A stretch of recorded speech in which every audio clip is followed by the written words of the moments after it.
What are internal controls? Internal controls are processes that help us minimize those risks and those threats that the companies face. Specifically, internal controls are processes that help us safeguard assets.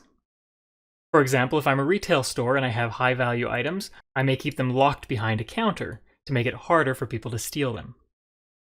I'm going to minimize my threats, for example, by requiring employees to have badges that let them into secure parts of the building. I want to maintain records, perhaps by having a backup of my systems that I can recover in the event of a failure. I want to be able to provide useful information,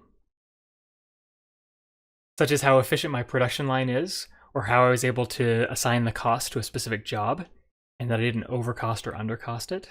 Internal controls are processes that will help me prepare reliable financial reports. For example, by validating some of the data that's used to draw up my account balances or the revenue transactions that were recorded on my income statement.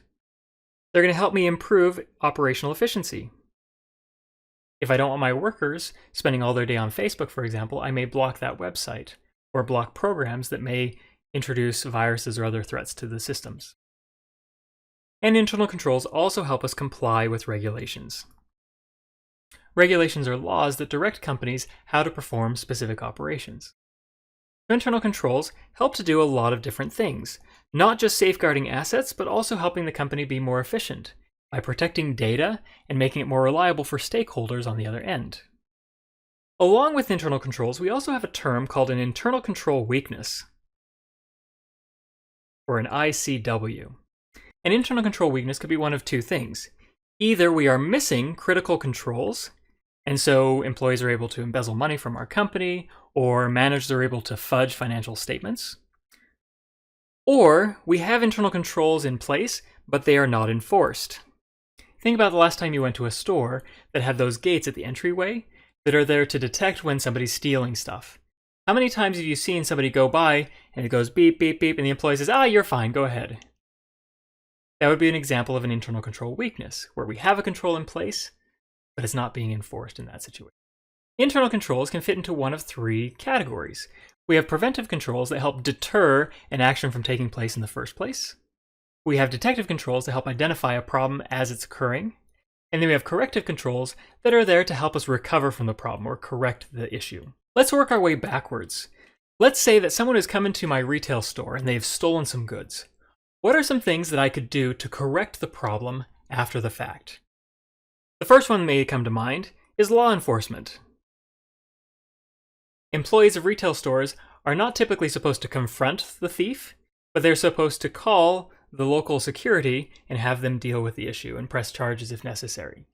You may have noticed in clothing stores that there are these tags that are tied to them that they have to take off before you sell the garment. Those are ink tags, and what happens is if somebody steals a garment and then they try and take that ink tag off, it gets a big spot of ink all over the garment, and now the stolen garment is worthless. So even if they've taken it and they've gotten away with it, they can't sell it on eBay or other places. So ink tags would be a good example. Ink tags essentially destroy the merchandise. Like in movies, when you see somebody rob a bank and you have the paint bomb that destroys the money. So even though the robber has the money, it's worthless to them. Another control that we have is insurance. If somebody steals from us, we have an insurance policy to help recover the damages or the lost amount. So all of these are after the event has occurred. Detective controls. How do we detect when somebody is stealing from us or somebody is manipulating data? The most obvious one here is we can use surveillance, so cameras. You may have seen cameras in stores or in computer labs or even around streets in your neighborhood. The goal of these cameras is to be able to have somebody monitor and detect when something happens, or to go back after the fact and see the evidence that the event occurred. Along those same lines, stores and companies may hire security guards. Somebody who sits at the front desk and verifies the identity of people going to the building. Large companies like PwC in downtown Pittsburgh will have a security guard where you will swipe your badge, or you have to sign in as a guest in order to go into the building. They will not let you in unless you have authorization to be there. Speaking about those buzzers in retail stores, you have RFID tags. So RFID tags stand for radio frequency identification, and RFID tags are everywhere. These are little mini antennas that are activated when they receive an electronic connection. So this is the same thing that you see on your toll pass, the same thing that you see on the back of your phone when you make payments. When these are present, we can track and detect things that happen. So when somebody goes through those gates without deactivating the RFID tag on their merchandise, the sirens go off and somebody can see that they have stolen merchandise. Similar to RFIDs, we have other sensors and machine learning. What do I mean by machine learning? Company emails are frequently fed through a model to identify specific terms or phrases that are problematic for the firm. Let me give you an example. I had a friend who worked at a trading firm in Manhattan, and he had been with the company for a little bit. He sent an email to a colleague saying that he was thinking about leaving the company. That same day, security came and said, "Collect your things, you're fired." So these are things that we can detect by scanning employee emails to identify things like disgruntled employees, because it is less costly for a company to let go of that employee now than let them stay on and cause major trouble for the company. It may seem a little draconian, but this is about protecting companies' assets and providing internal controls for the processes. Other detective controls that we have are over inventory. So if we're a merchandiser or a manufacturer, inventory is key.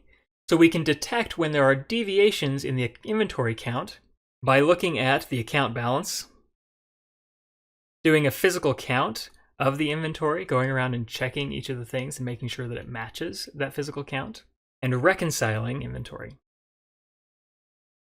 There's a really fascinating case of the controller of an Acura dealership in the greater Pittsburgh area who embezzled $10 million over the course of 8 years by overstating inventory and siphoning off that cash to her personal accounts.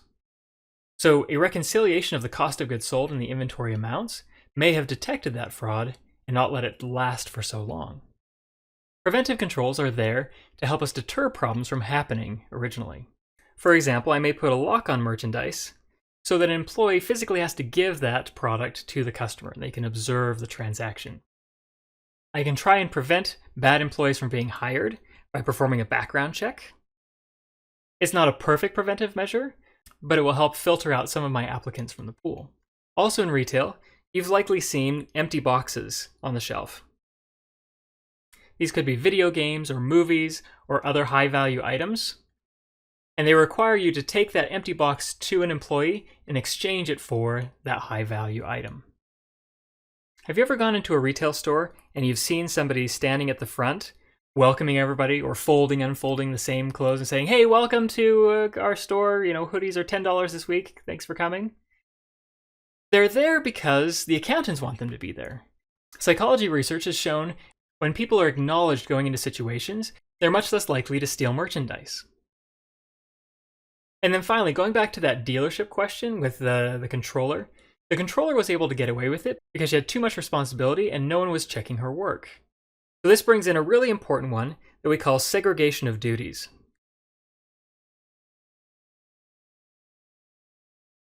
And in large companies, this is particularly crucial. We want to separate 3 specific roles to make sure that different employees do these different things. One of them is recording transactions. Another one is authorizing transactions. And the third is someone having physical custody of the items. So let me give you an example of this. Let's look at checks. Checks are a high-risk instrument because if one person had control of the checkbook, they could write a check to anyone, and if they're the one recording the check, they could simply write a check to their friend and never record it on the books. So what we would do is we'd have one person physically in charge of the checks. So someone in payroll, for example, will print the checks. And then that stack of checks will go to the treasurer to sign. And then the stubs for those checks will go to the recording department to record the entries in the transaction table. So by separating these out, it makes it very unlikely that the person writing the checks can also sign them, that the treasurer can sign checks but not also reconcile them with the record keeping, and so forth. So we'll come back to this in a few other cases, but just pay attention to segregation of duties as you go through these internal. One last note, all of these detective and corrective controls as a secondary function can also act as preventive controls. For example, by having cameras in the store, people will be less likely to steal in the first place. But their primary function is to detect and identify those people. Corrective action is the same way. Let's say one of my corrective controls is to have a backup of my computer system. I don't have a backup to prevent my systems from failing. I have a backup so that when they fail, I can go back and I can correct that situation. So take a moment and think for yourself, what are some examples of preventive, detective, and corrective controls that you have experienced either in your workplace or in a retail store or another location?